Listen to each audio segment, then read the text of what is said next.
What's up, everybody? I'm gonna wait a few minutes for some people to hop on here. Had some technical difficulties this morning, but wouldn't be a regular stream without them, right? So,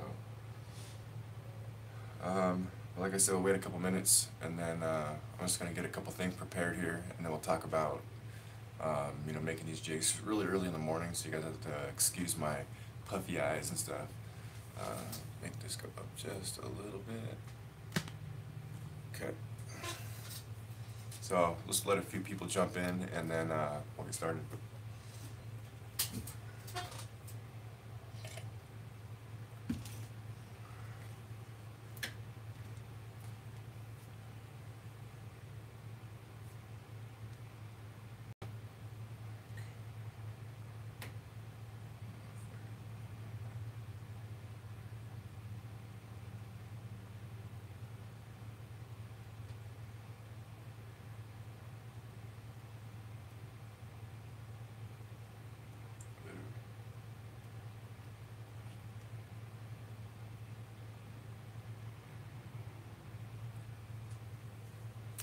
I've got one person in there.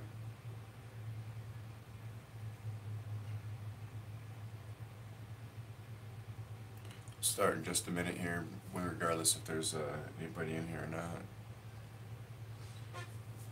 I'm Hook TV. What's up, brother? Good to see you. Yeah, thanks for hitting that. I appreciate that. Appreciate it.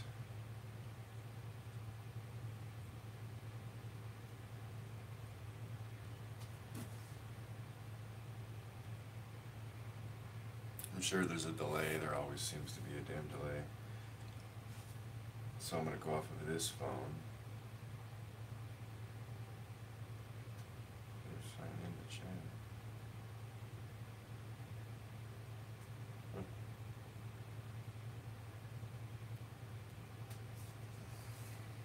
Two people jumped in. What's up, second person? There should be some more jumping in here pretty soon. I'm going to be talking about how I make my vibrating jigs. Also going to be possibly do a giveaway depending on if we get a couple people on here. It's early. Where are you at? I'm in Nevada, and I'm in northern Nevada, so it's Pacific Standard Time. It's cold too, man. It's been in the mid 30s, mid to high 30s pretty much for the last month or so. It's been really tough fishing conditions. The beginning of winter is a great time to fish, but as you start getting into that mid and end of winter, pretty much all of those bait fish that they're feeding off of are already dead. That's why, one of the reasons why it's so good fishing in the winter in the beginning, because those bait fish are dying off and they're easier for the bass to catch. So, dying patterns in the in the beginning of winter, rattle traps and stuff like that really seem to be effective when you're snapping up out of the grass and stuff. But once you get toward mid and the end of winter, then you starts to be less bait fish alive, so it's not as many fish. There's not as many fish eating, so they know that their metabolism is slower, and there's not as much fish that to catch. So they tend to even the bait fish that are alive, they all sink to the bottom, and it's pretty much a feast at the bottom. That's why a lot of the schools you see in the winter, you're seeing them more toward the bottom and not so much. You do see them toward the top sometimes when they're moving around, and the bait fish that they're chasing are usually bigger bait fish. Those little small bait fish, those all die off, fall to the bottom, and get consumed. And then a lot of those crawfish come out too to feed on those bait fish that are falling to the bottom. And then once all of those fish are consumed, there's basically no more food there except for these fattened up crawfish. And so the bass start to turn to them, or they can go chase other bait balls, which toward the end of winter you don't see that as much, unless it's in a deeper part of the lake where you know, the water can stay a little bit the same temperature depending on where you go. But in ponds, you know, like my pond, you know, I'm walking around the edges, cracking on ice, fishing and stuff. So it can be tough when you get into that situation. So where are you guys from, though? I see 3 people on here. Where are you guys hauling in from? Show you guys some of the jigs I got going on here. This is a hair jig, 1 ounce hair jig, chartreuse and black. We have a really, really deep lake out here that has some really big cutthroat trout, as well as some, as view looks a little weird, as well as some other trout in there. So, you know, they get really deep. So you gotta hit them with a 1 ounce, especially with the wind, you know, picking up out there. But I mean, people are catching these brown trout off big, you know, Ben Parker Magnum spoons and stuff. So this is nothing. Got a red and white one there. I tossed some silver eyes on it.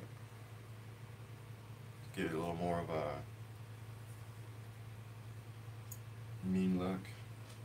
I got a murdered out one here. Black eyes, black on black on black on black. But this stream is going to be about building chatterbaits. So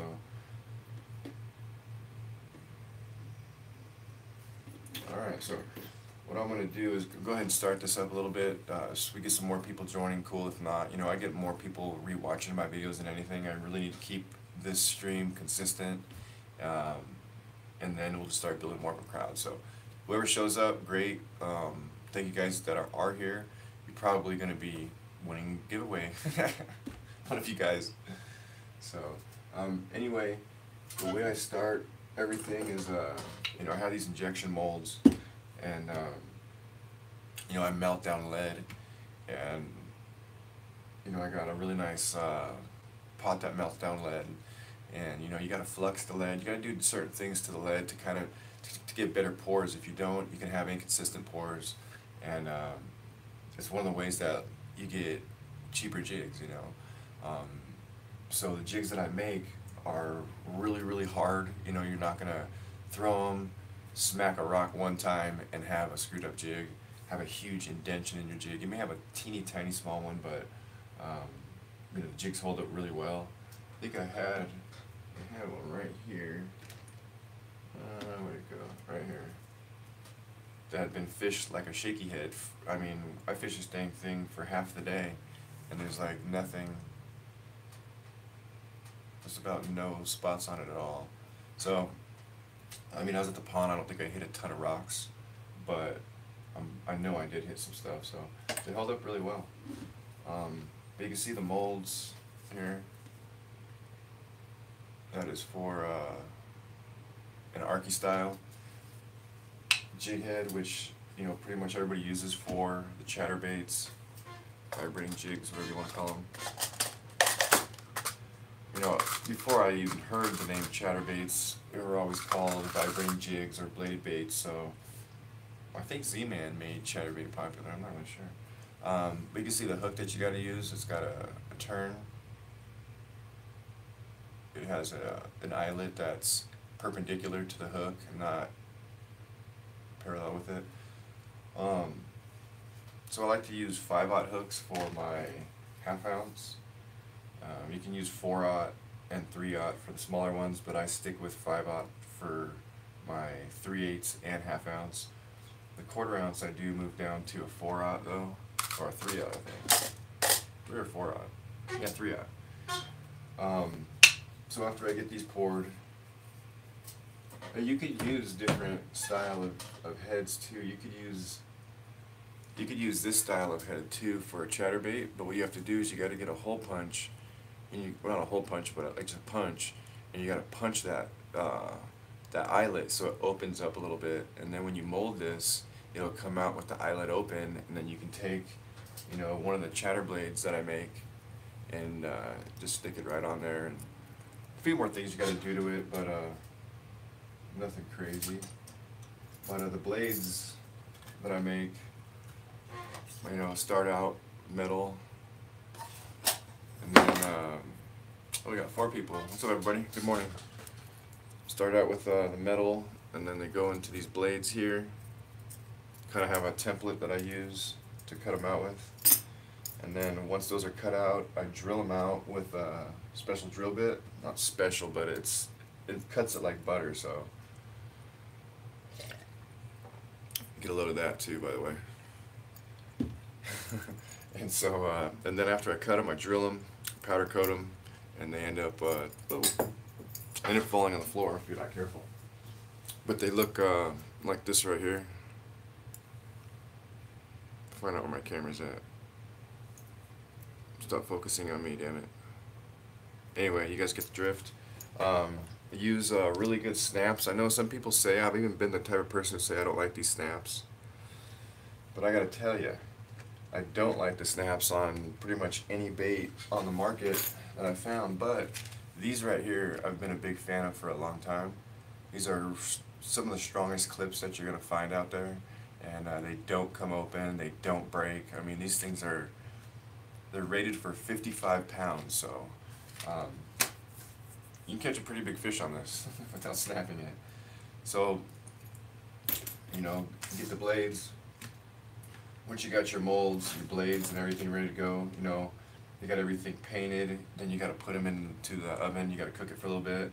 But then once that happens, you get a really nice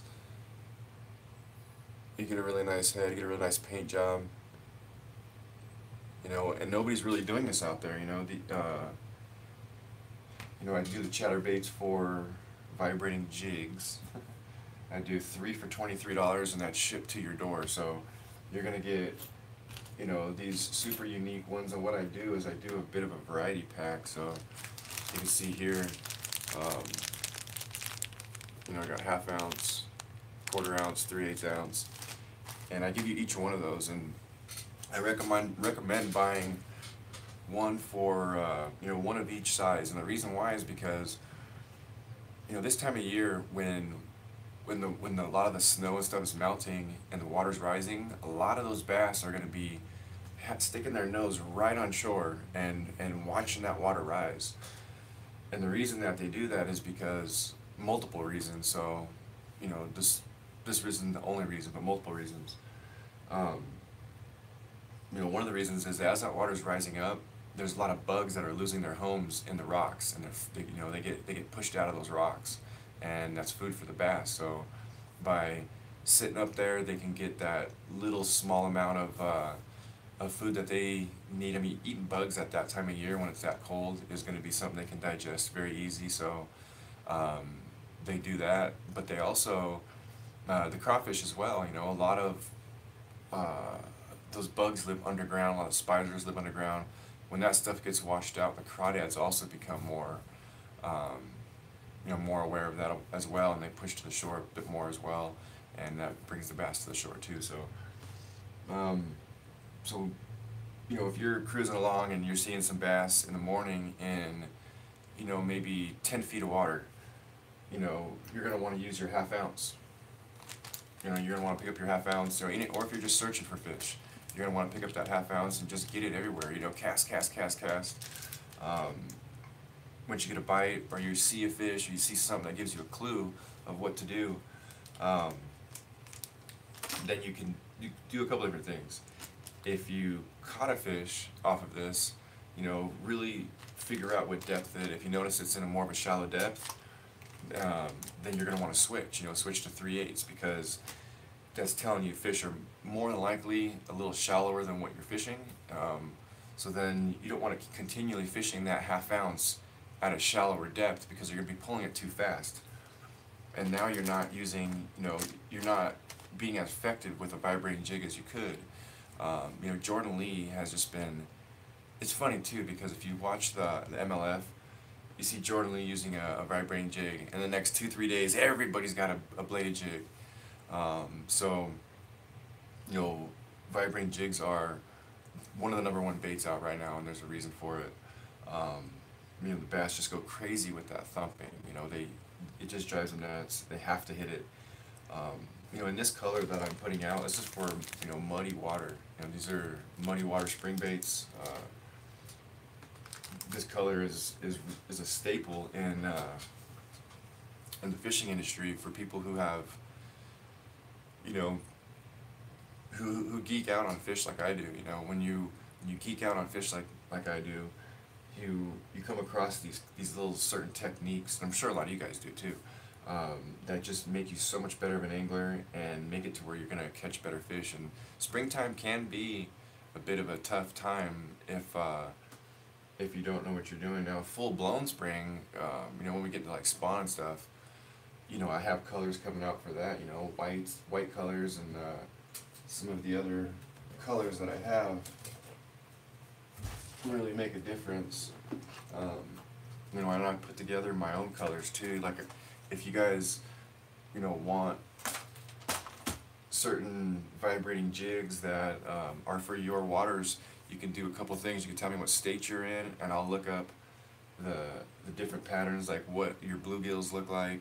You know, what different fish you have. You can give me the lake. Tell me what lake that you're in, and you know, I'll look up the lake. I could build that actual bluegill for you. I can, you know, make perch. I can make, you know, striper, wiper. I can make anything. So, but anyway, this isn't a sales pitch. You know, I really want to talk more about vibrating jigs, you know, and how to fish them. Because once you learn how to fish these jigs, that's when you become a lot more, you know, a lot more of a power fisherman, I guess you could say. But there's also techniques with this where you can really, you know, use this as a finesse type bait. And you're not so much letting it sit there, you're still moving the bait. So if you consider a moving bait a power bait, you know, power fishing, then it probably is power fishing. But, you know, once you're to that point where you're starting to catch little fish and you know what depth they're at, you're really able to adjust the size that you use. So if you notice that those fish are up there, you know, really shallow, pushing toward the edge there, that's when this 1/4 ounce is going to come in a little more handy, because you're not just throwing it out there and it's just, you know, landing, you know, sitting on the bottom every time. It's actually giving you time to retrieve it before it hits the ground. You know, and hitting the ground isn't necessarily a bad thing, you know, but if you're trying to keep that bait moving without getting stuck, and you're trying to cover a lot of water, it can be a pain in the butt when you're trying to throw a 1/2 ounce up on shore. It just hits the bottom and gets stuck a lot. So, you know, that's why I like to keep 3 different sizes. Anytime I make myself, or I would buy a vibrating jig, I'd buy 3 different sizes: 1/4 ounce, 3/8, and 1/2 ounce. You know, 1/4 ounce isn't always the easiest to find either, but a lot of people are making it now. And I actually picked up a bunch more blades that I found a really good deal on. I may start picking these up instead of making them. We'll see. We'll see if I can get them at a good price. It's cheaper than me making them. Yeah. The paint that I use is the Protect powder paint. And you got to get your jig pretty hot, and then you dip it into the paint. And I use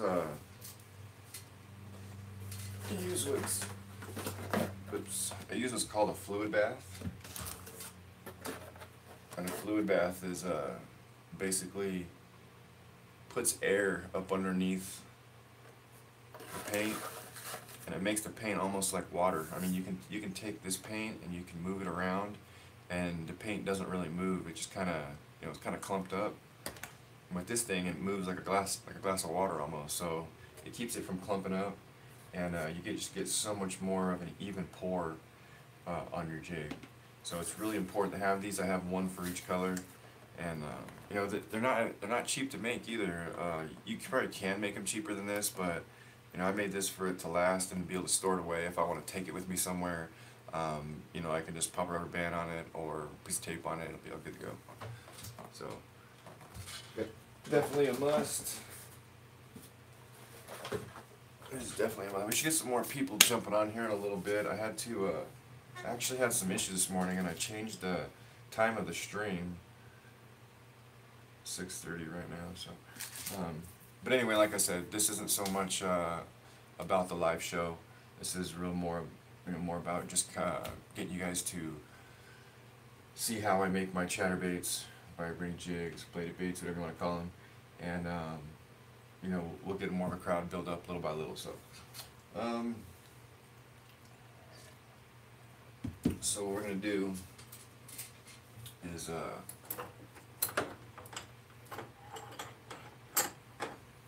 go ahead and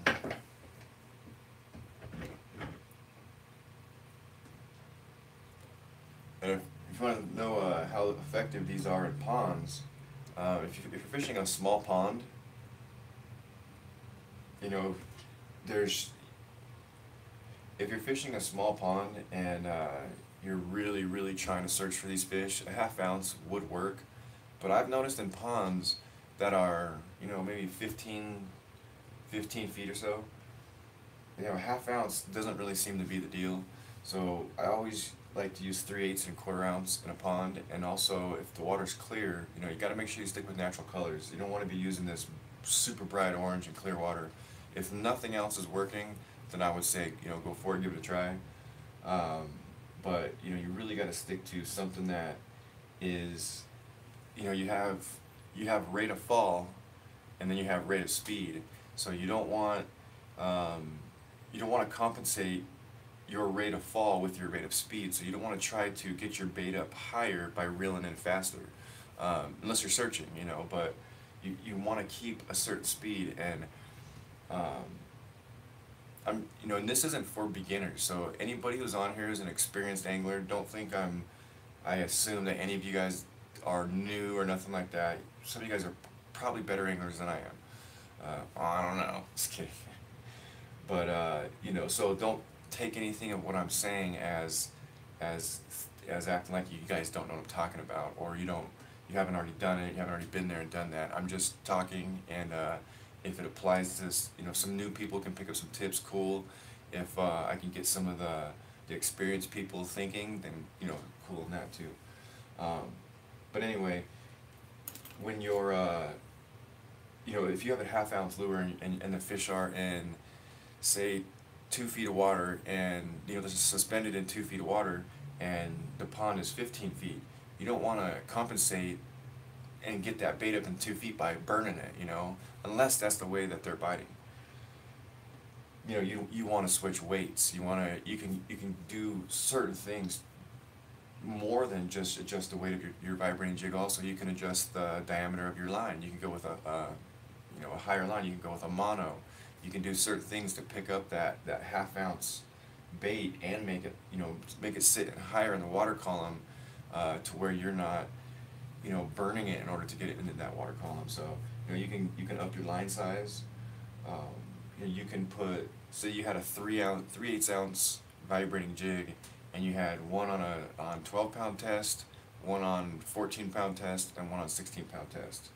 The one on 16-pound test is going to ride higher in the column. So if your 3/8 ounce vibrating jig in 12-pound test, at a certain speed, at your normal speed, goes 5 feet deep, well, then the 14-pound one, the one on the 14-pound line is probably going to ride 4, maybe 3 feet.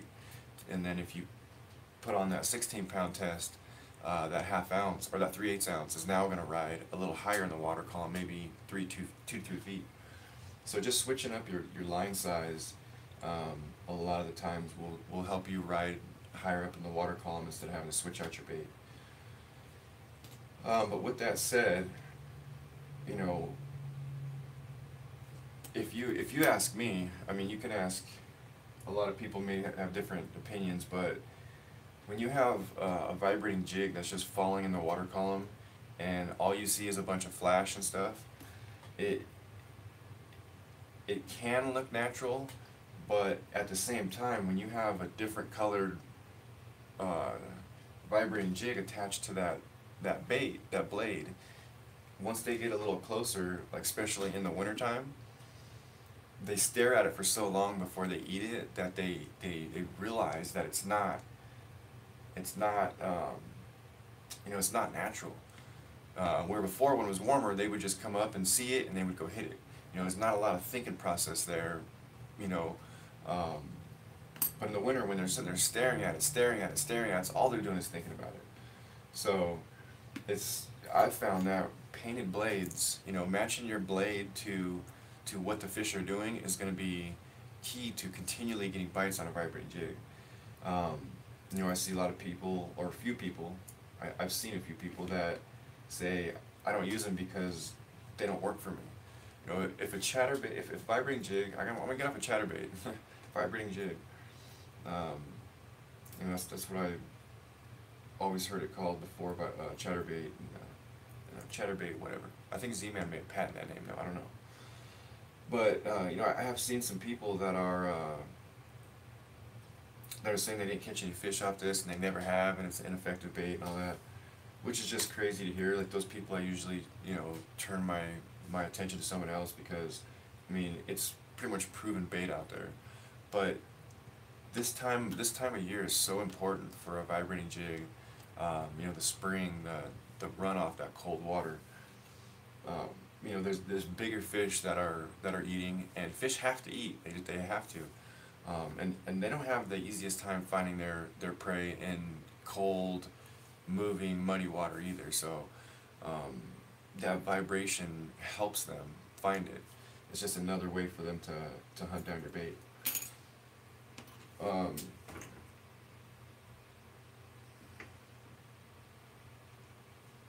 So, you know, if you want to continually catch fish off a chatterbait when a lot of other people are, I see some people say, oh, when the water temperature gets, you know, below 50 or below 48, you know, the chatterbait, you know, becomes ineffective and all this stuff.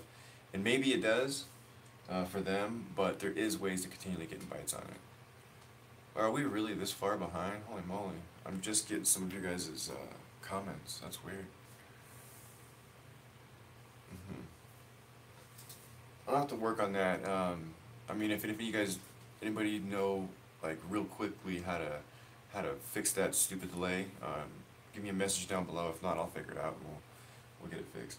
I know if I go on to YouTube from this phone, and then I could read the questions, you know, real time. But the problem, it says I gotta sign in, and this isn't my phone. I'm streaming off my phone.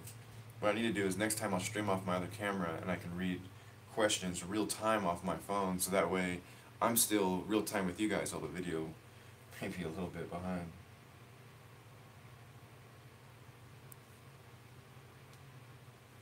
But yeah, forgive me if your guys' question passed and I didn't see it. If you don't mind typing it again, you know, I'll be happy to answer it if I can. That's the thing too, I can't answer all the questions, you know, I don't know everything, but I do know a pretty good group of people on YouTube, Facebook, Instagram, you know, people that do know, that I can refer you to. You know, there's a lot of good anglers out there. There's a bit of a stigmatism, whatever you call it, stigma, with YouTubers and fishing and stuff. You know, I was a tournament angler, and fished for a long time before I've ever done YouTube. YouTube for me is a way to meet up with, you know, meet you guys. I live in Nevada. There's not a lot of people bass fishing out here. You know, so you gotta find a way to mingle with your people, you know, and you guys are my people. You know, you guys have that itch like I do to bass fish, you know, and a lot of people don't understand, you know, why we go out in the cold for 1 or 2 fish and stuff like that. But I don't know. I think we're 5%ers or something. We're 2%ers. But so in order to make this jig here, you know, I got this little vise here that locks it in. It's a pain in the butt when you gotta sit here and try to get to tie up, you know, with your hands, and it's just twisting. And so, you know, getting a nice vise, or decent vise. There's ones out there so much nicer than this, so much more expensive. But this one right here is, you know, it's decent. It moves. You know, it moves that way. The whole thing will twist. So some of the colors that I use are right here. You can see those. Tip them up a little bit better. Those are just some of them. I got a lot more that are unopened. But for this particular one here, there's two different colors that really go well with this head, and this hot craw color, I add in some black and I call it hot black craw. That's a good color that matches up really nice, you know, with the blades and the heads and stuff like that. But we're trying to really stand out here in this murky water, and just by adding in a few extra colors, you can really get it to pop. So, you know, when I was younger, Fire Tiger, the color Fire Tiger was a pretty big deal, and I never did good with it when I was younger, but it's because I lived in Southern California where there's mostly clear water, you know. And I just noticed Fire Tiger doesn't work as good in clear water, so once I moved up here to Nevada, don't ask me why I did that, from San Diego to Nevada. Family. Once I moved up here, I realized Fire Tiger is a killer color for murky water. So, you know, that Fire Tiger color,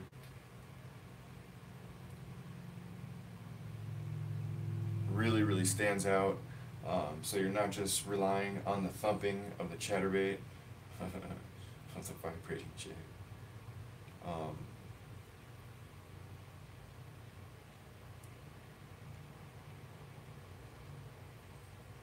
You know, give these fish multiple reasons to want to hit the bait. And that's on any bait. If you can, any lure you guys use, if you can just look at it and think to yourself, what can I do to improve this, you know? And I don't mean go and reconstruct it or anything like that, but whether it's you know, a crankbait where you can apply bigger hooks to it, you know, whether it's like a, you know, a blade bait, like a Binsky bladed bait, you know, adding an extra split ring onto the bottom, you know, it's just gonna make that lure that much more effective.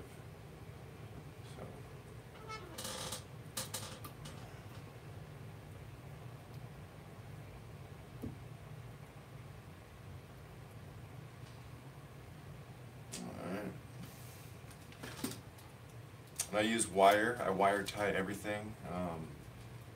And I was using those rubber collars for a while, which I'm still okay using if that's what the customer wants. But you know, because the way it works on my website that I have in the process of building, you know, you're going to be able to go on there. You're going to be able to select which style head you want. You're going to be able to select what style color, where you want two-tone. You'll be able to select the skirt, whether you want chrome series skirt, living skirt, half barbed wire skirt, full barbed wire skirt, and it makes a difference too. If you have a half barbed wire skirt in bluegill and I have a full barbed wire skirt in bluegill, my bait looks more realistic than yours does, and I'm more than likely going to get more bites on it, or at least be able to entice a bigger fish, because that full barbed wire look gives those lines going down, you know, kind of like a bluegill. So it gives it more of that bluegill look. There's also a Dalmatian series where there's dots all over it. And then you'll be able to pick what size hook you want. You'll be able to pick blades, blade color, all that kind of stuff. Kind of customize your own bait.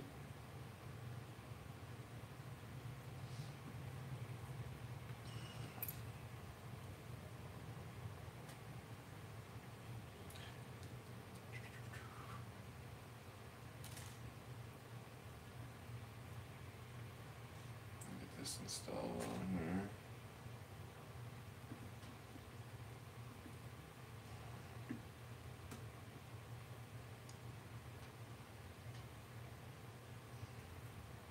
Anybody fishing today?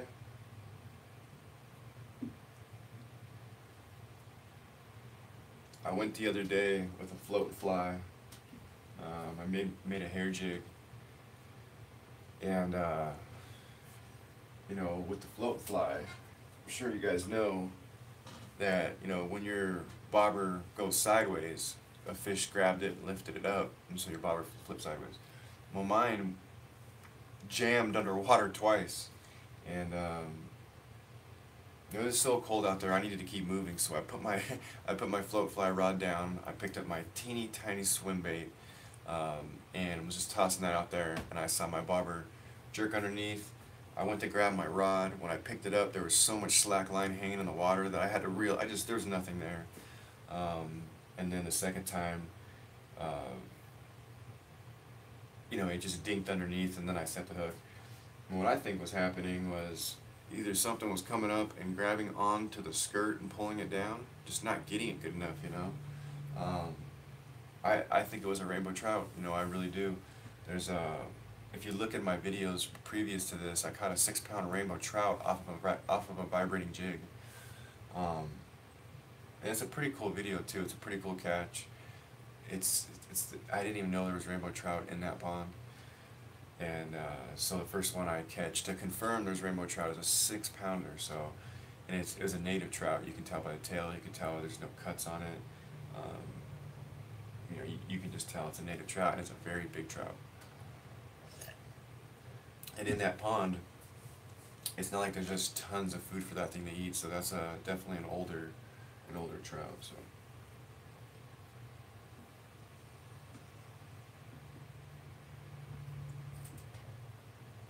So what I do is once I get this on there and I put the wire on, you don't want to fully tighten the wire down, because if you do, as you're moving the strands around, it creates a bit of friction and it'll cut your strands. So you'll start to lose strands. So I just kind of make it a little tight like that, and then I'll turn it around and just kind of turn it and make sure that the skirt is nice and even, and it's going to look full. And I like to make the bottom part of my skirt shorter than the top. I feel like that when you do that, I feel like that bottom part helps fill in the middle a little bit more, and it makes your jig a little more of a plump profile. You know, to where if I was making a finesse jig, I may just use one skirt, and I'm going to cut these strands down really short to the head so that way they stick out. And once I have this thing where I want it,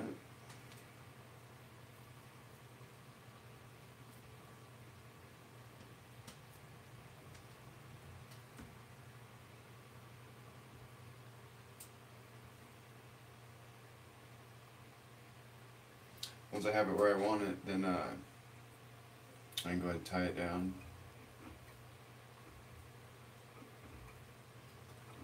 You know, trailers are really important for vibrating jigs too.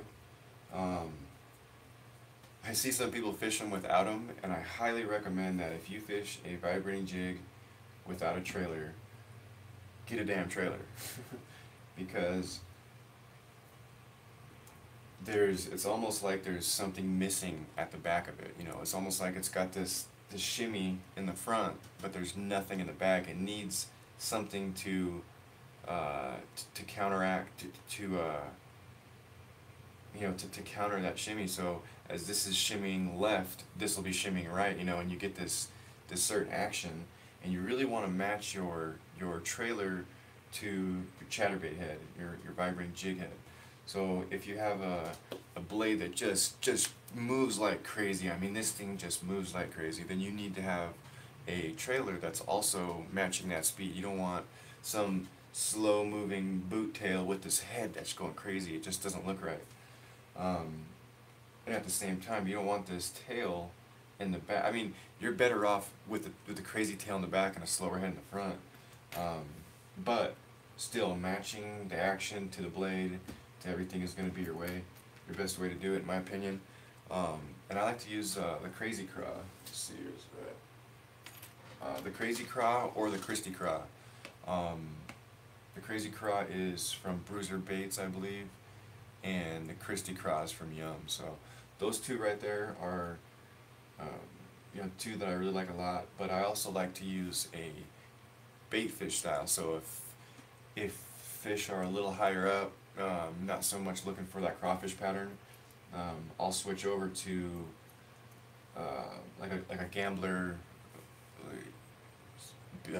small easy, or whatever it's called, the small one, not the big easy, but the smaller one. And that works really well too. And Strike King's got a couple good ones. But I've heard a couple people talk about not liking, boot paddle style tails on their vibrating jigs, which is just crazy to me because that's how I actually catch more fish with paddle tails than I do. Maybe it depends on which paddle tail you use. I know that if you use a paddle tail that has too much resistance for the tail to move, it screws up the action of the actual vibrating jig. So that's why if you look at some of the Strike King, I forgot the name of it, but it's I think it's called, I don't remember. But anyway, it's matched for that. Strike King makes it, and if you look, it's got cutouts all the way down the tail, so that way there's barely any resistance, when that tail's kicking. And then I want to give a shout out to Flukemaster. Thanks for sending me a sticker. I donated to his stream. He does Friday night lives every Friday. Good information. He brings different people on, talks about kayak bass fishing, just answers questions. So and he does giveaways and stuff like that too. So hop on over there. I want to give a shout out to Tackle Junkie.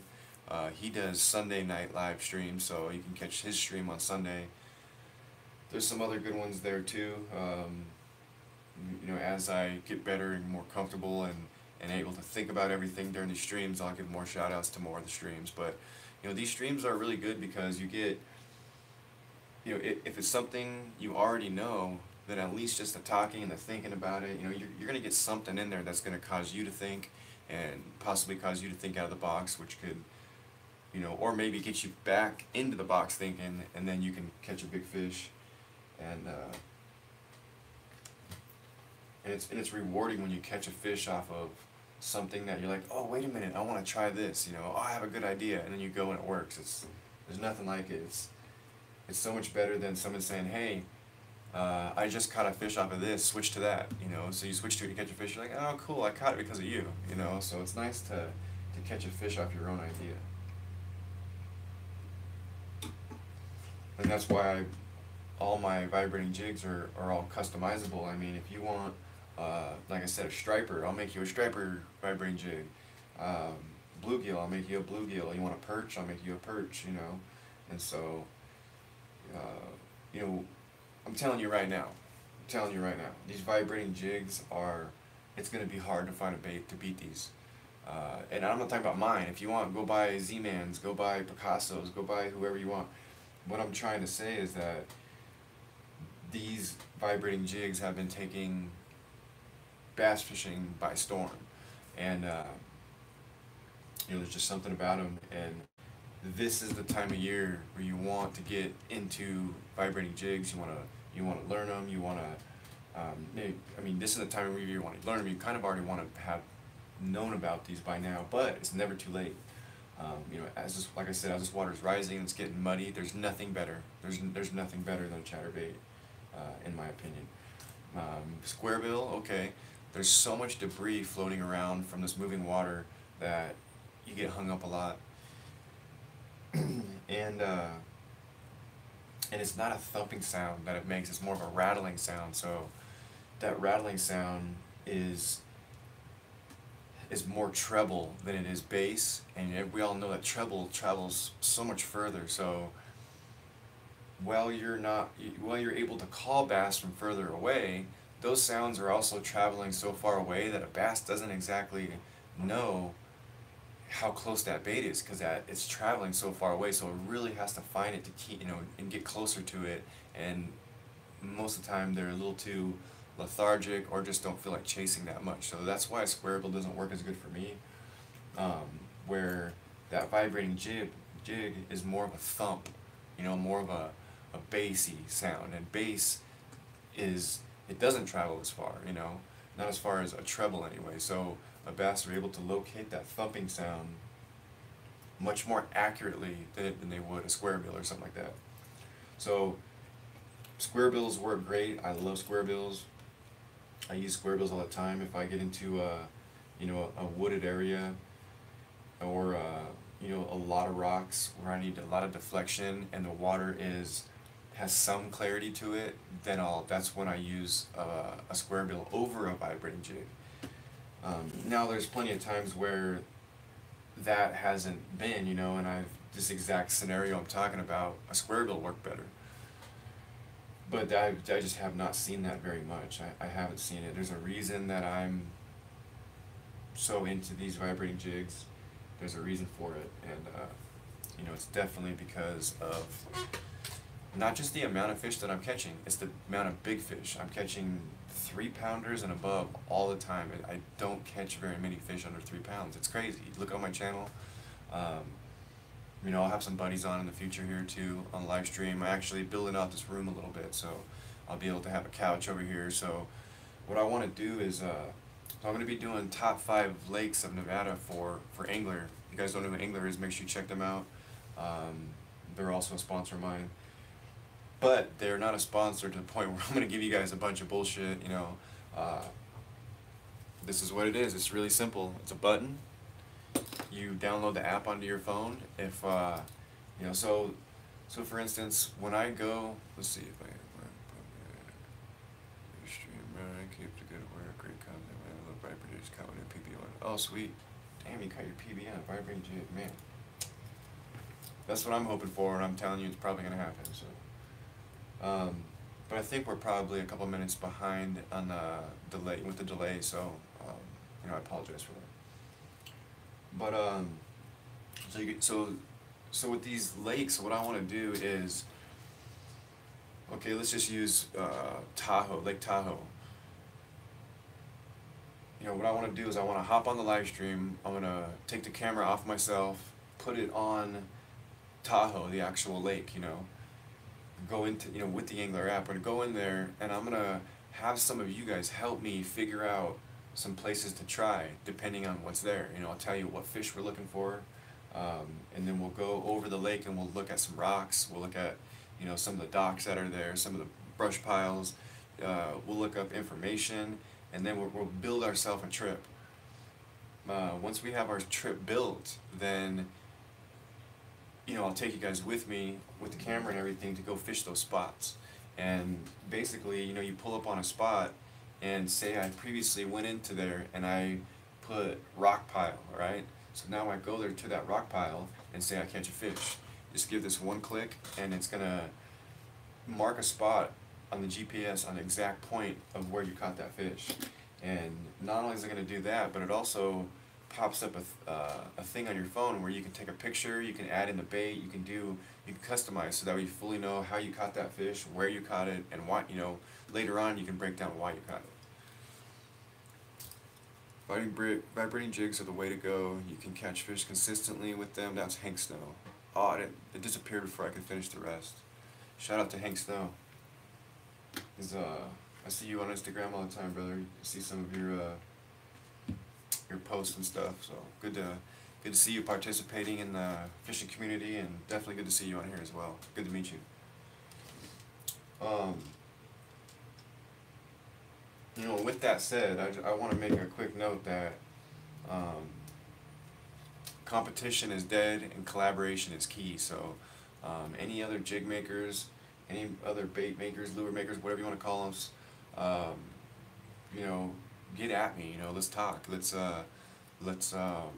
know, do a collaboration on a lure or something. But let's definitely not you know, go against each other. This competition is just dead unless you're talking bass fishing. And then it's alive and kicking. So next step, after we get this thing tightened on and you're happy with where the skirt's at and everything, well, actually, let me finish this real quick. So 2 clicks, you can log a waypoint and you can just customize that waypoint, or you can select a previous one. But I really want to do some live streams with this. I think it's going to be really beneficial for a lot of people to learn how to catch more fish and to just be more efficient with their time. You know, we don't have a lot of time to be out there fishing, and man, we are not bummed when we don't catch something. You know, we go back, we analyze it, we figure it out, we think maybe that lure wasn't the right lure, which it possibly could be we're just not in the right spot. So, you know, being able to break down these lakes and figure out where they could be before we even get there is just a big step in the right direction, you know, especially when fish are in different spots in different times of the year.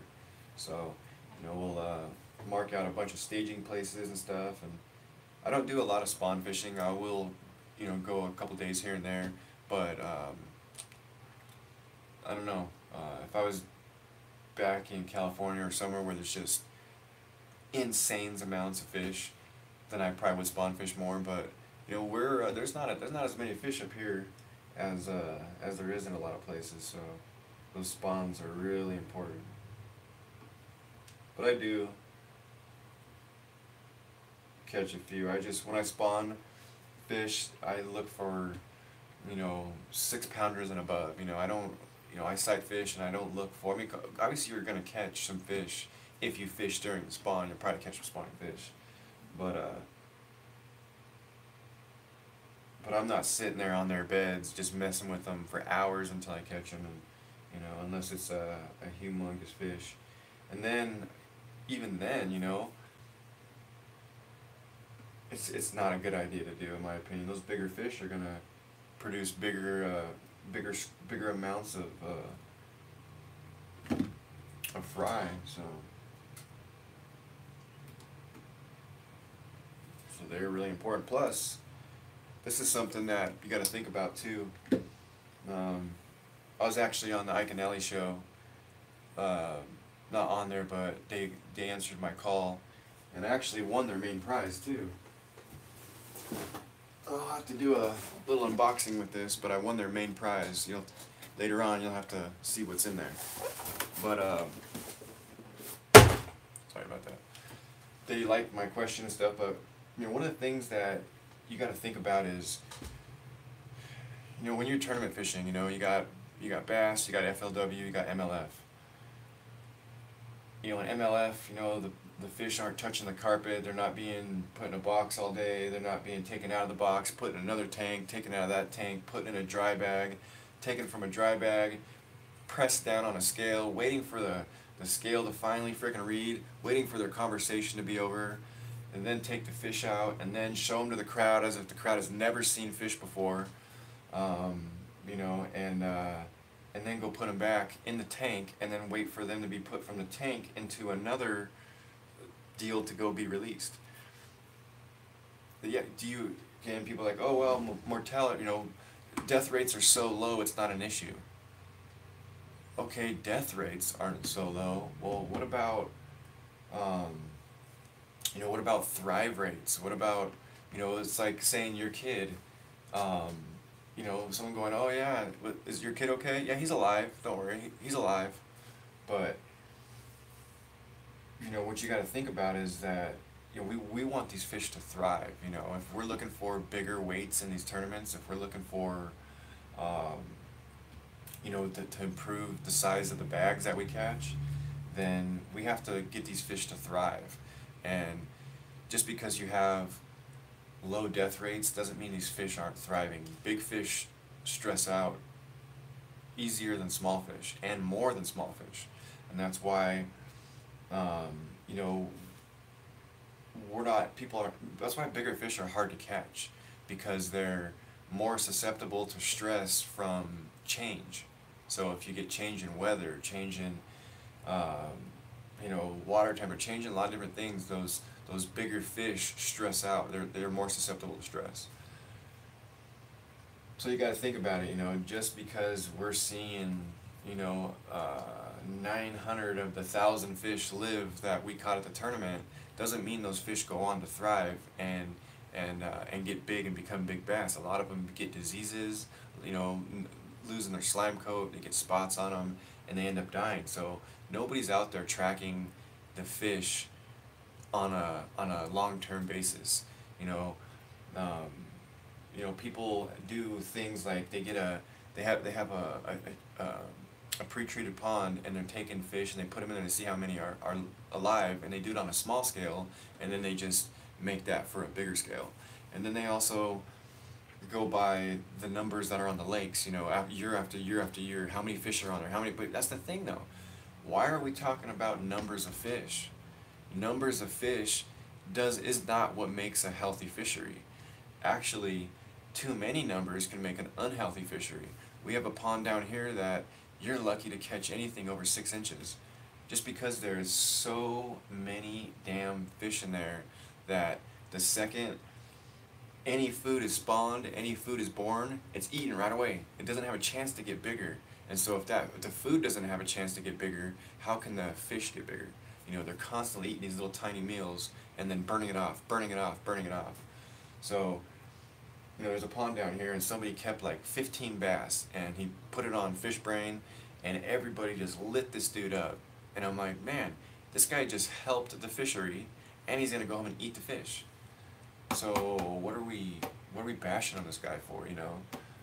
It's really important that you have the right amount of fish, or a certain amount of fish in your pond. You're not overpopulating, because they're not going to get big.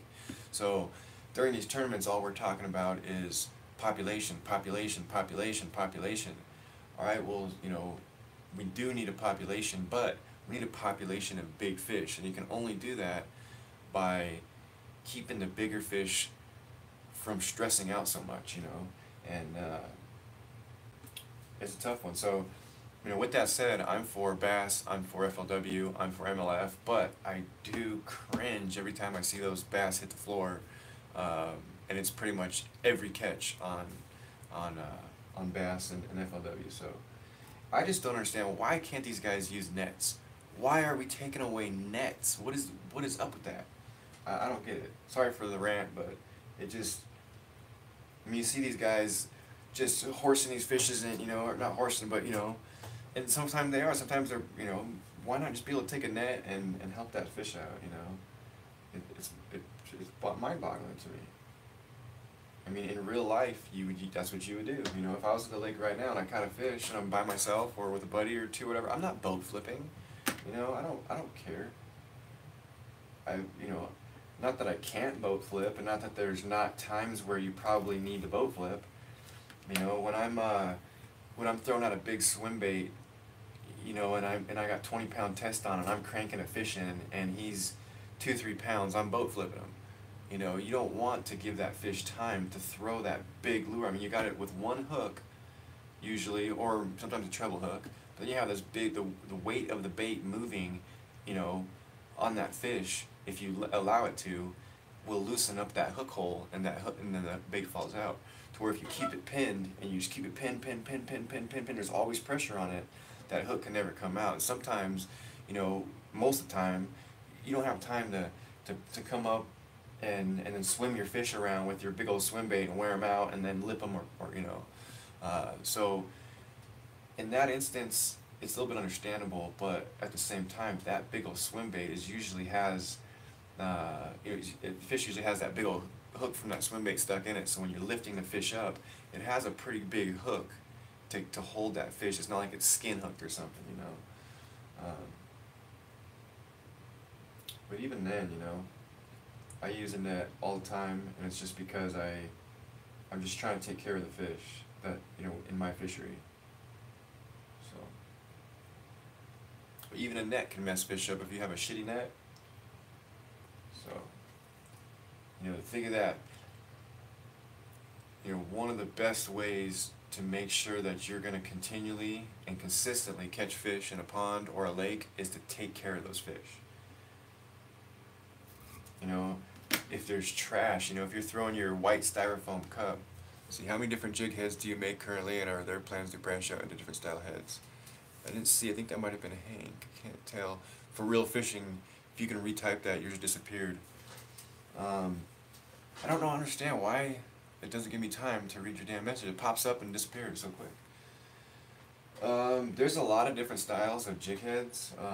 Me personally, I have some more on the way as well. I I have a couple over at my dad's house too. But you got, just here I got Arky style. Arky style is really good for casting. It's really good for skipping. It has that flat, skippable type head. Really good for skipping under docks and stuff like that. You got your poison tail.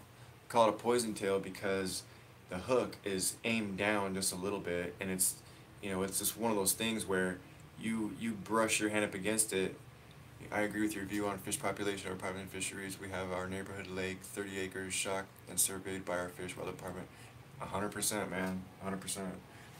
I used to study fish a lot and figure out like what's going on and all this stuff, and I talked to some biologists and stuff. So, most of the stuff that I'm talking about, I'm not really necessarily speculating, although sometimes I do. I agree with your views on fishery population. I'm hooked TV, you said. North Florida fishing. What's up, brother? Good to see you. Glad you made it. But the poison tail jig, this here it's more like a swim jig style. You can see that the eye hook is on the front, and with the hook facing down like that, it sticks onto everything, and this is a super sticky hook, so they call it a poison tail. Me personally, I don't like hook keepers that on something that I'm gonna probably be switching in and out, trailer style. So, a good trailer or a good thing to pair this up with without making it a jig is just use it as a jig head, as a swim bait head, and put a little dab of glue on there. And there is a bit of a keeper, but I don't like the ones that stick up like that unless I'm using it on something like a vibrating jig or a regular jig. But something that I'm going to be switching out the bodies a whole lot in, to see what they're biting, I'm going to use something that's not going to rip up the plastic when I pull the plastic off. So I want to be able to pull this off even though it's glued, pull it off and then put a different one on, and yeah. Okay, so this stuff's popping up. So then you got Arky, you got poison tail, and then you've also got brush jig.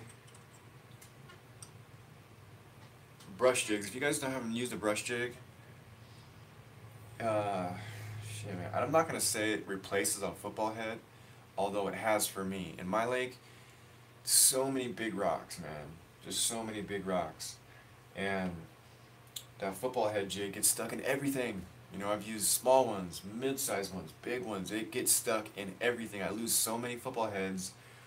I'm just pretty much done with football heads in that lake, unless I'm in smaller gravel type stuff, Bass Angler, good to see you're streaming this morning.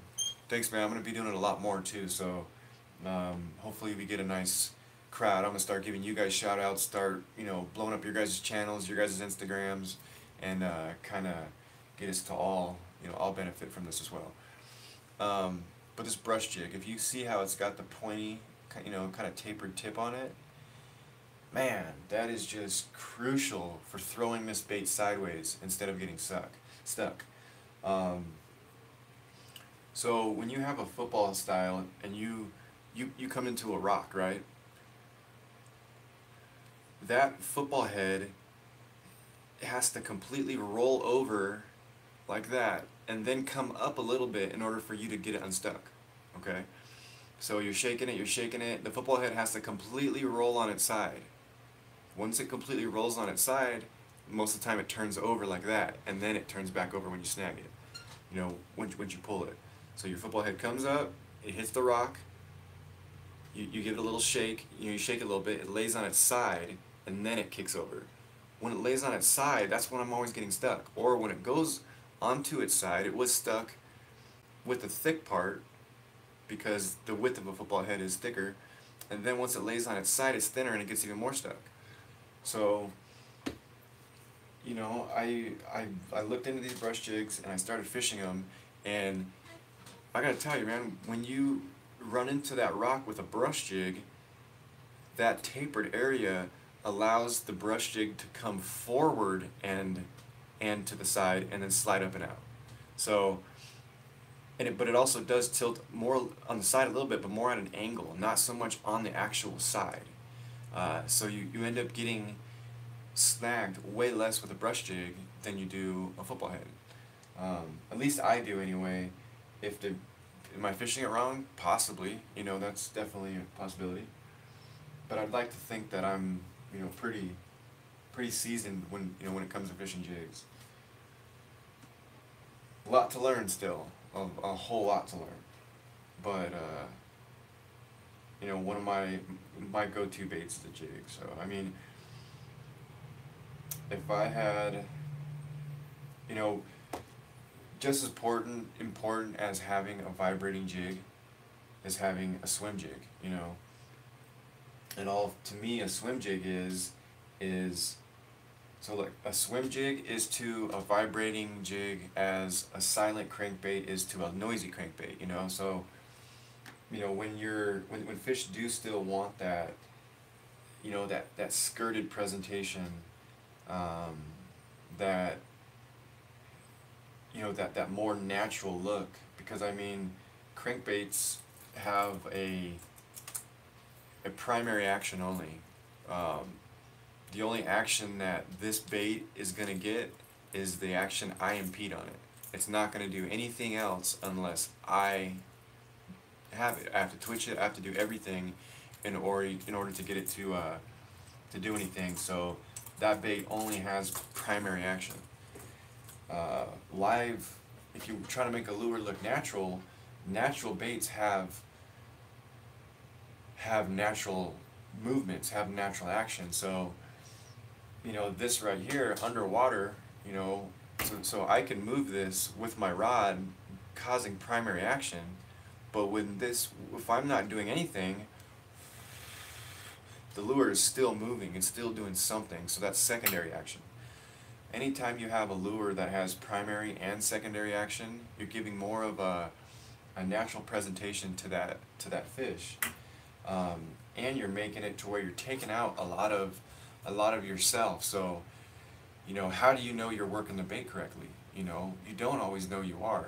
So if you could count on taking yourself out of the equation and your bait working for you, that's why a hair jig in the winter is so effective. Because this, you can just dead stick this hair jig and the marabou is going to be moving, you know, as that bass comes up, you know, when the bass comes up and he stops, a little bit of water gets moved, maybe pushing water through his gills, all of that makes this move. So you can literally dead stick it on the bottom and this will have a secondary action that will also cause strikes, taking the human error out of it. So, you know, when you're using you know, you can put rattles on a swim jig too, and you can turn it into, you know, crankbait-like with still rattles and stuff, but it's just more of a natural look. I mean, if you notice, the theme I have here is all bright color. We're coming into spring, murky water. This is the colors you guys want to be using. These are the colors.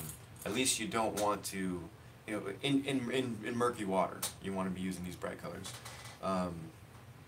You know, at least you want to try them if you have it. If you have other colors that work better for you, then that's the deal for you. But if you haven't tried these brighter type colors in the spring in these murky waters, you have to, or you're missing out. So, swim jig. You know, as your jig is swimming along, you know, all this skirt is dancing around like crazy, just dancing. You know, the trailer dancing. So, really, just swimming a swim jig is it's really that easy. You throw it out and you swim it. You don't need to do, you know, the reason why with this crankbait you do this different stuff is because you're trying to get it to do something different. But the whole time this thing is swimming through the water, none of these skirt things are going the exact same way. They're going everywhere. You know, and I do have the rattles also that I can put on there if need be. But if I get to a lake and they're just not hitting that vibrating jig, I switch to a swim jig immediately. You know, that, as long as I have some clarity to the water. Swim jigs don't work as good in dirty water.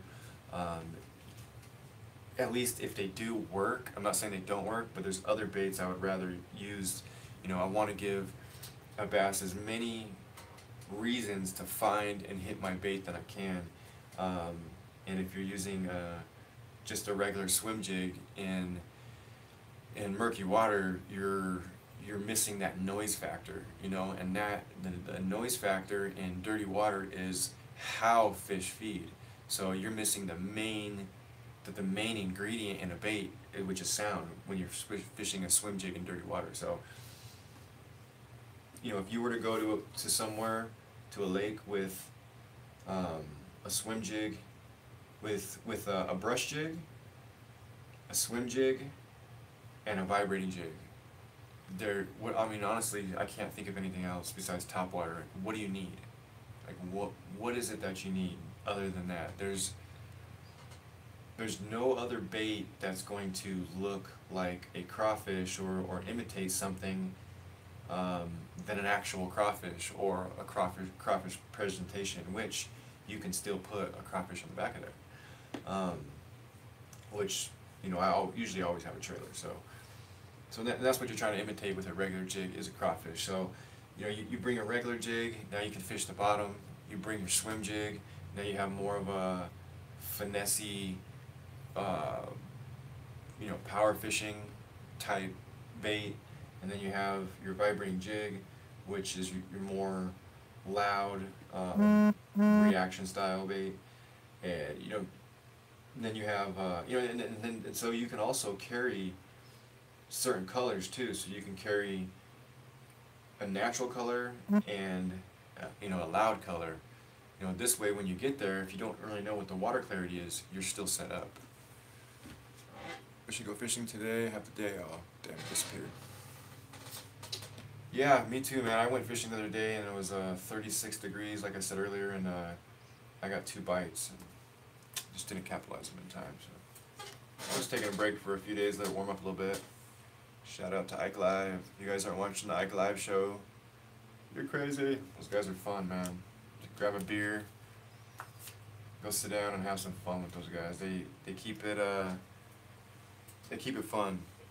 If you want to learn about fishing, probably not the best place to go to, but Ike and Ellie's YouTube channel, Bass University. I'm a big fan of Bass University. I've been watching Bass University since they started it, since Pete and them were even talking about it.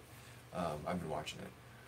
So you know, if you want a free month of Bass University, shoot me a direct message on Instagram, or you can comment below in this video and I'll send you some information. All you do is you pay for 1 month and you'll get a free month, and I'll get a free month as well. So yeah, pretty cool. And if you do that, let me know and I'll send you a free jig. So if you pay for a month and you get yourself a free month and you end up getting me a free month, I'll send you a free jig. And you can pick what kind you want too, whether you want an arky, brush jig, you know. I also do spinnerbaits too. I have a bunch of spinnerbaits made up.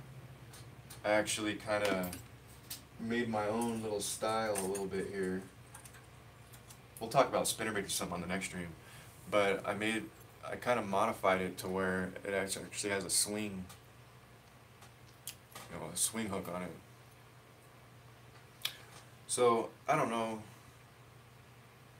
if I'm going to do them like that or not. I've actually had some bad luck on these with them moving like that, but I don't know.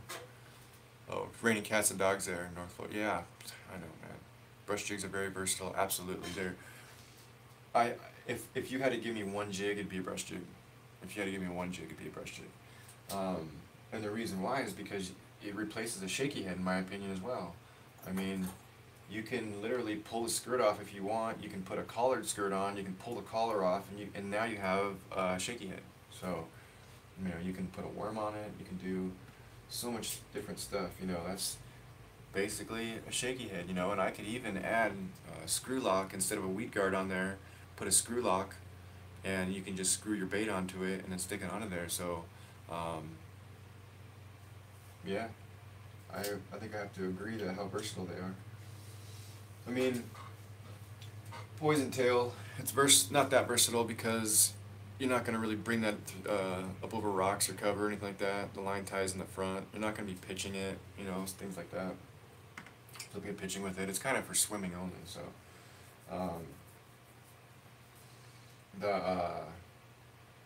let's see the other one here. Yeah, the Arky style, that's pretty versatile. You know, you can fish it on the bottom, you can cast it, you can skip it. You know, Arky style head may be, shoot man, it's just so tough. I think it depends. If you were to give me a lake, and then I can select it, because the best all-around jig for um, the main place I fish here is like 15 minutes away, is a brush jig for sure. But if you were to go to, you know, a place called Prosser over here or something, you know, I can see some of these other jigs, you know, somewhere with docks or something like that actually, or somewhere with the trees are hanging over and you want to skip up underneath and stuff like that. You know, if you have a lot of places where you're able to skip, then the Arky style would be it for sure. Priscilla Diaz just said, "Hey Priscilla, hey, nice to meet you. Glad you made it. I need those bright colors for our muddy lakes here in Florida." Well, I'm doing 3 for $23, and that's shipped to your door. So if you want to leave a message below on somehow we can contact, you can go to bassanglersanonymous@gmail.com. You just shoot me an email, and what I do is I'll shoot you a PayPal email. I'll also give you a link to my Facebook and my Instagram and all that. You can see a lot of the other people who've ordered, a lot of my other work and stuff like that. But basically, I'll shoot you a PayPal invoice, and you just pay PayPal invoice, and I'll get that out to you. But I'm doing packages right now of quarter, half, and 3/8. But I can do whatever sizes you want, as many as you want, little as you want. Well, I don't do single jigs. You know, it doesn't make sense sending a single jig because it still costs like $3.50, $4 to send it. So at that point, you know, it's just kind of, if somebody wants one jig, they're gonna have to pay the full price of shipping, because I'm not gonna pay the shipping.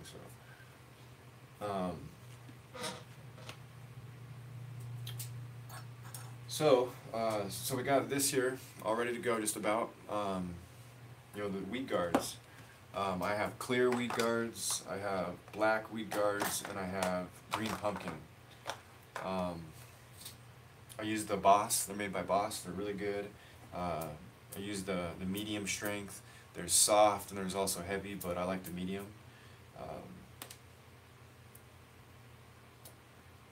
So what I like to do is just, you know, this part is really easy. I mean, you just put some glue down, and I usually pre-make them all, and then I bring the glue out. So I'm not gonna put out some glue right now, because by the time I get to these ones, the glue will be dry. But basically, what I'll do is, like, if it's a poison tail jig, I'll dip the weed guard in the glue. I'll go around the eye socket, and then I'll install the eyes and then the weed guard.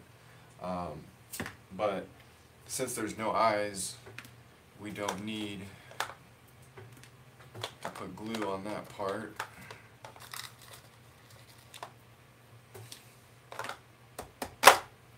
Alright, so the blades that I make, they're all good to go, they're ready to go, besides a split ring. You gotta make sure you have a split ring, which I gotta go pick up some more today, but I did have a couple laying out here somewhere. Here we go. Alright, make sure you get really good split rings. This is a connection between you and your bass. That's why I didn't skimp on the snaps. You know, I'm using the KVD snap, so I'm rated for 55 pounds. But yeah, I mean, that's a connection to your bass, so you don't want to mess around with that. So we're going to put the split ring on.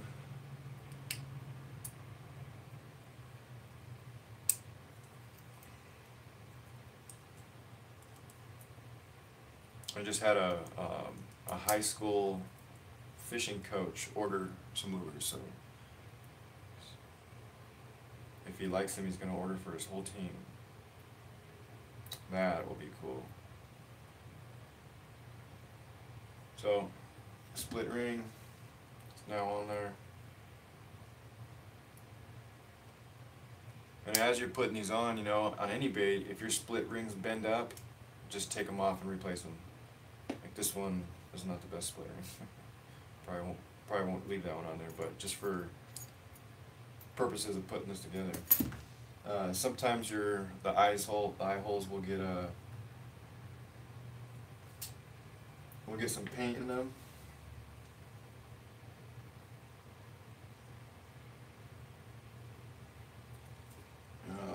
little tool here that opens it up, but I don't know where it went. But you can just heat up and a hook and stick it through here. It's usually what I do. But I have a different thing here. So let's get this lighter. Let's get this hook. I got an extra hook right here. So let's go ahead and heat this heat up the tip of this hook here.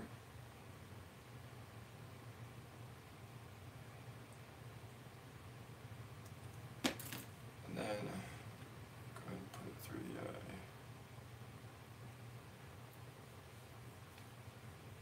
And you're good to go.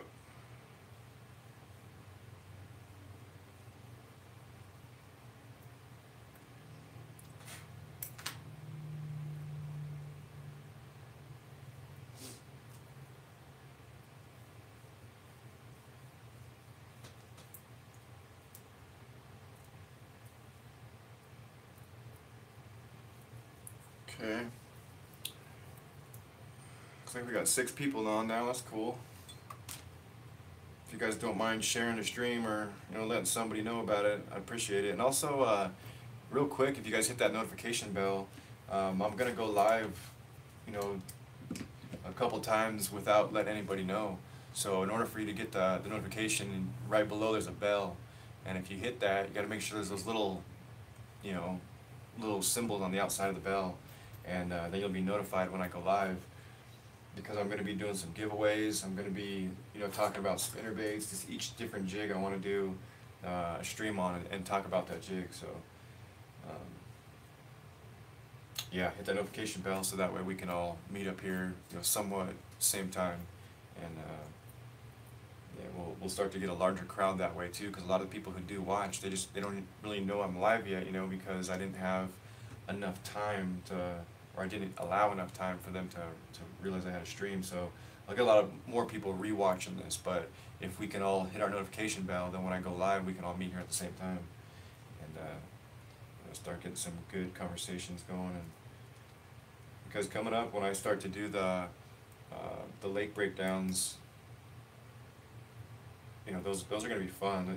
We're all going to learn a lot on those. With your guys' help, helping me find out which places to fish, and then coming back, and doing a stream on how that fishing trip went, and if there was fish there, why there was fish there, why it was a good place, things like that. Okay, so this is where you kind of want to be pretty careful. Split ring pliers help out a lot in this case. Mine are downstairs, so I'm just going to tough it out. But I like to keep the hook away from myself, so I'll take it and I'll kind of hook it on the bench here, and then just get that split ring in there. Ay, ay, ay.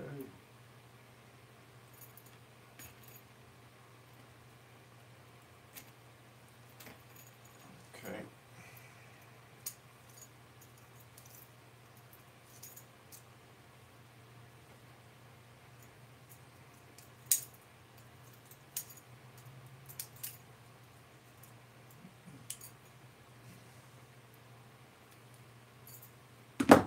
And there you go. Blade is on there.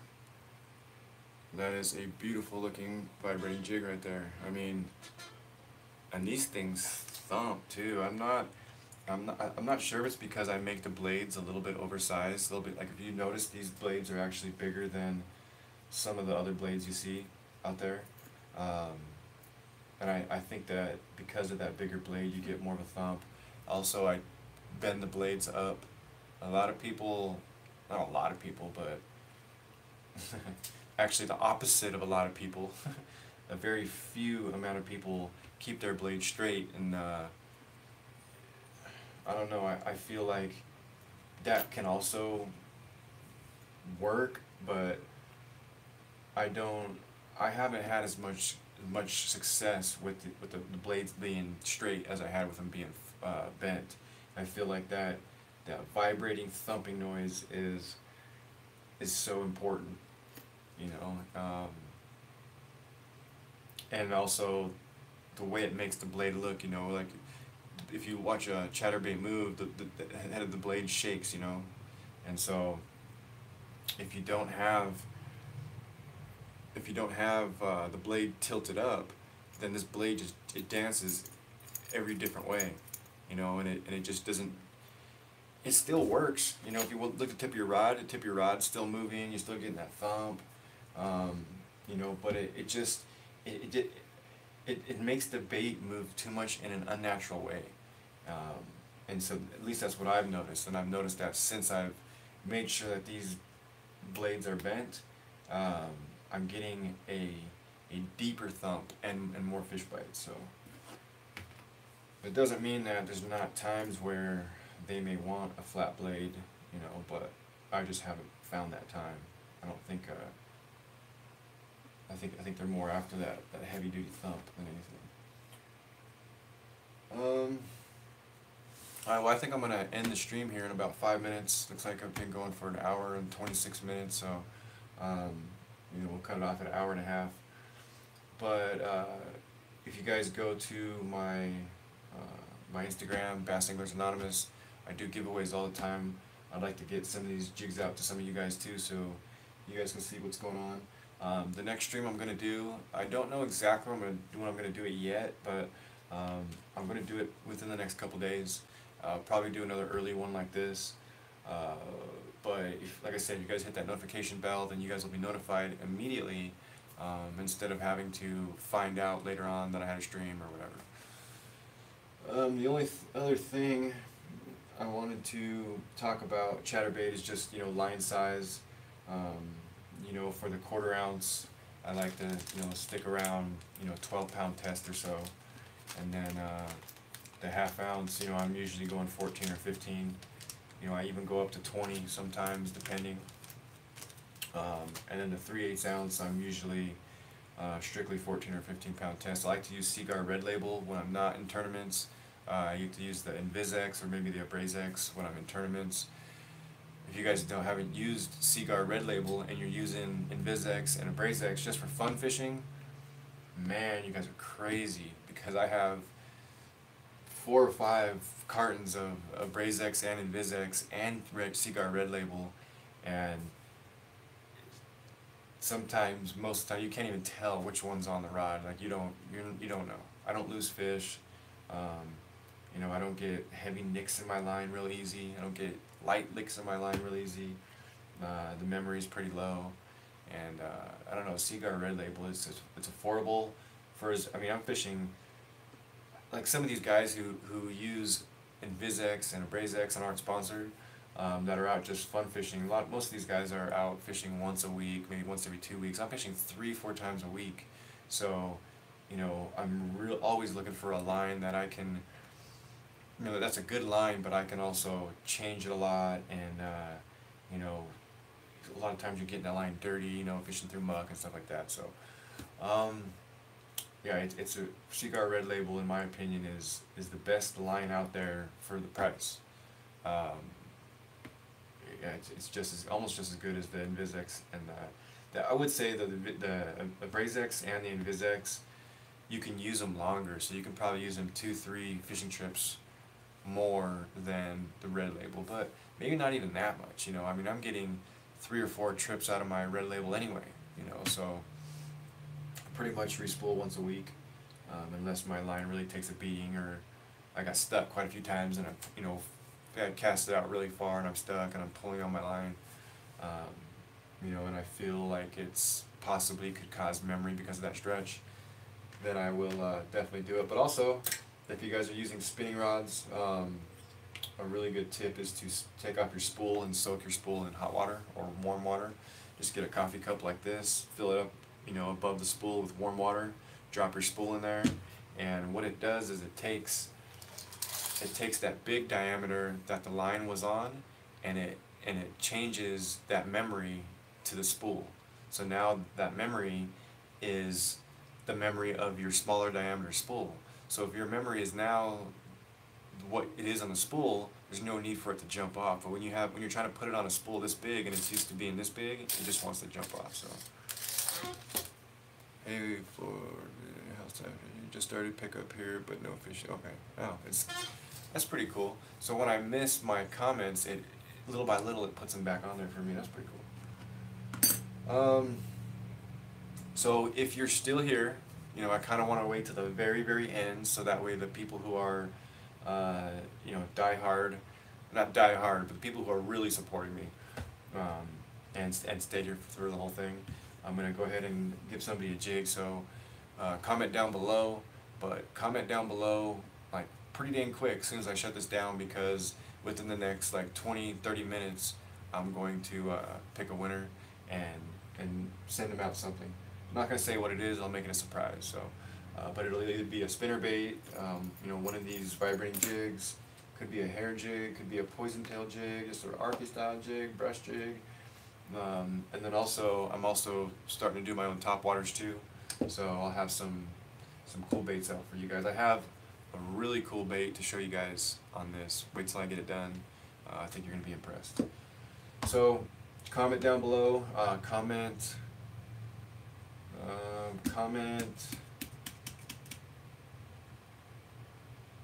I don't know, comment something, because I'm drawing a blank right now.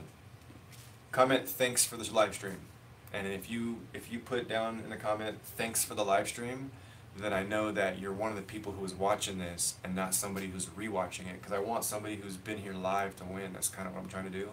So comment down there, thanks for the live stream, you know, something along those lines. Alright, we'll see you guys later. Again, hit the notification bell so we can all meet up here at the same time, and we'll go over some spinnerbaits next time or something like that. Thank you guys. See you later.